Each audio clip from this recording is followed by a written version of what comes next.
مع ضربة البداية لحكم المباراة حسام بولعراس في هذه اللحظة. بداية اللقاء والفرجة لأبطال تونس 2026. طويلة ملعوبة، يتدخل أشرف كرير، الإبعاد من محمد الهادي الحدوشي أيقونة الأولمبي الباجي. عادة اللمسة، الشريمي يسدد والكرة بعيدة وعالية. للموسم الثاني تواليا فراس شوات يتوج ببطولة الهدافين. الكرة لمصلحة النادي الافريقي من أسامة اللاسيلي في تنفيذ المخالفة. كرة ملعوبة على طول في منطقة الجزاء، خطيرة جدا الكرة، وكرير يطير. أشرف كرير في قلعة النادي الافريقي. الكابيتانو اليوم مكان معتزل زمزمة المتواجد على دكة الاحتياطيين. تحذير من حمزة بن عبدة في النادي الافريقي مع فوز البنزرتي. قوة اللعب بروح عالية لعناصر الأولمبيا الباجي. نجم المتلوي لا زال متعادل مع شبيبة القيروان 0-0. نتيجة لوبي والشبيبة خلي شبيبة القيروان هانيا في الرابطة المحترفة الثانية. كرة مرت سريعا إلى بلال آية مالك، التوزيع الرأسية، جول! لا لا لا لا لا لا لا، مش ممكن. تصدي روعة من الحارس أشرف كرير. كرة سايدو خان كانت في طريقها إلى المرمى، إلى الشباك، لتهتز لأول مرة في هذه المباراة لولا براعة أشرف كرير. ممتاز التدخل والتصدي من أشرف كرير. تصدي المباراة يخلي النتيجة متعادلة بالأصفار. كرة ممتازة، الصناعة روعة، الكرة من بلال آية مالك، التوزيع على المقاس، سايدو خان، كرة من الشريف كامارا، والتصدي ممتاز من حارس الأولمبي الباجي. هذه الصورة، هذا المشهد، هذه الإعادة، هذه الكرة الرأسية قديدة، وأشرف كرير في المكان المناسب. قديدة هو اللي حضر، هو اللي مهد. نتأكد من العرض البطيء، نعم صادق قديدة. كرة رأسية إلى سايدو خان، وأشرف كرير بامتياز يمنع النادي الافريقي من تسجيل الهدف الأول في المباراة. أخطر كرة في هذا الشوط الأول. شريمي، مراوغة ممتازة. طاقم تحكيم هذا اللقاء خلصت. كرة للنادي الافريقي في نص الملعب، وحسام بولعراس مشاهدينا متابعينا الكرام ومتابعة لأحداث الشوط الثاني من لقاء الجولة الأخيرة لبطولة الدوري التونسي. نعرف الأمور صعبة جدا على المستوى النفسي لأحباء الأولمبي الباجي، نفس الشيء بالنسبة لأحباء وأنصار شبيبة القيروان. لهذا يعني المتابعة والمشاهدة والمعاينة، والكرة خطيرة، وهيثم مبارك، والهدف الأول، هدف الأول للأولمبي الباجي.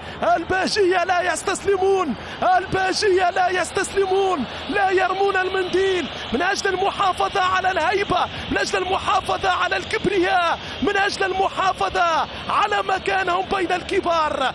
هيثم مبارك يسجل الهدف الأول في وقت الحديث عن الفرضيات، في وقت الحديث عن الامكانات، عن المشوار، عن التاريخ، عن الالقاب، عن الامجاد، عن الاسماء. يظهر الاولمبي الباجي، محمد علي العمري يمر يعدي امام بن عبده، هيثم مبارك بهدوء كبير. يا سلام، كرة الهدف الاول في مرمى النادي الافريقي وعبد المهيب الشامخه. 1-0. شوف التعامل، شوف الهدوء. الله على هيثم، الله على مبارك. اغلى واغلى الاهداف للاولمبي الباجي امام النادي الافريقي هذا الموسم. 1-0 للاولمبي الباجي امام بطل تونس في الدقيقة 58 في هذه المباراة. هيثم مبارك يليه هيثم الطرابلسي 14، رباعي في المرتبة الثالثة، باسم بالعيد، فرج عبد الله، وامير لوسيف، حسني النيلي، رأسية خطيرة، جول! فيها التسلل، فيها التسلل. العملية الأخيرة من سايدو خان. رفع الراية من المساعد الثاني ثامر السوسي. انتظار تأكيد القرار من غرفة الفار، أو يأتي قرار آخر من سيف الدين الورتاني ووسيم الحناشي. هذه الكرة الرأسية في مناسبة أولى من حمزة بن عبده وسايدو خان، برأسية يضع الكرة في شباك أشرف كرير. ننتظر عملية فيها شك، نعم مؤكد جدا أنه غرفة الفار وخاصة المساعد وسيم الحناشي باش ياخذ وقته للتثبت من العملية مع انطلاق الكرة من رأس حمزة بن عبدة. الشوط الثاني القرار النهائي الآن، هدف التعادل للنادي الافريقي، هدف التعادل شرعي وسليم وكونفيرمي من وسيم الحناشي وسيف الدين الورداني. كرة ملعوبة ممتازة بالمليمتر من الزعلوني إلى حمزة بن عبدة، وراسية سيدو خان في المرمى من وزير السعادة إلى وزير الدفاع إلى سيدو، لا قبل ولا بعد. هدف التعادل للنادي الافريقي. الافريقي في الميدان لا يملك ليدر وقائد واحد يعتمد عليه الفريق، جابها بأربعة عناصر مهمة للغاية: الروح، التحدي، والإصرار والانضباط، حيث كل لاعب حافظ مكانه ومقيد بتعليمات وتوصيات. والقائد كان هذا الجمهور. نعم، الليدر هو الجمهور، هو قائد الأوركسترا، أصواتهم وقود للاعبين، حافز معنوي كبير جدا. عندما تعجز الكلمات عن وصف هذا الجمهور يصبح الصمت أصدق تعبير. اصمت يا هيكل. وبنفس الإحساس علاقتهم بهذا النادي هي أجمل قصة. الافريقي رايق. نعم، ترجع الكرة محمد علي العمر، كرة من فراس الله محذاوي إلى فراس الله فضلي، فضلي عادت من جديد، كرة بلمسة من العمري، يتدخل حمزة الخضراوي والبطاقة الصفراء والحمراء. نعم، تحمر في رادس البطاقة الحمراء لحمزة الخضراوي، بطاقة رقم 11 باللون الأصفر والكارت الأحمر الرابع للنادي الافريقي هذا الموسم، بعد شرف الدين عون وايمن الحرزي وفيليب كينزومبي. رابع لاعب يطرد من النادي الافريقي هو حمزة الخضراوي، منقوص عدديا بسبب البطاقة الصفراء الثانية. وسط دفاع النادي الافريقي من معتز الزمزمي، معتز طويلة من توفيق الشريفي، المحاولة من بسام الأسرار في الكرة الثانية، المتابعة بسام ممتاز، كرة باستلام روعة من فضل مسماري، مسماري يرى مع سيلي في منطقة الجزاء، الكرة العرضية خطيرة، كرة للثاني للنادي الافريقي ضاعت آخر دقيقة ونصف في المباراة.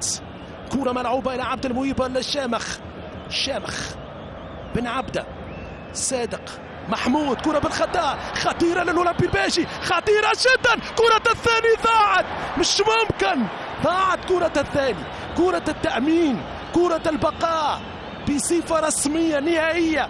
يخسر كرة صادق محمود، كرة وصلت إلى بهاء الدين الشارني، يضرب بها كرة قريبة من القائم الأيسر للحارس عبد المهيب الشامخ. هذه الكرة اهتزت لها باجة وما جاورها. نعم، كرة بهاء الشارني، لأنها كانت كرة البقاء، كرة الاستمرار، كرة الحياة مع الكبار. آخر الثواني في ملعب رادس، لا زالت بالتعادل الإيجابي، هدف في كل شبكة. كرة ملعوبة، حسام بولعراس مشاهدينا متابعينا الكرام يعلن عن نهاية المباراة بالتعادل الإيجابي، هدف لهدف، هدف هيثم مبارك للأولمبي الباجي في الدقيقة 60 والتعديل لسيدو خان في الدقيقة 68. مشاهدينا الكرام لا تغيروا الترددات، ابقوا معنا، بعد قليل سنعود إلى مراسم تتويج النادي الافريقي بالبطولة رقم 14. زميلي هيكل لك الكلمة.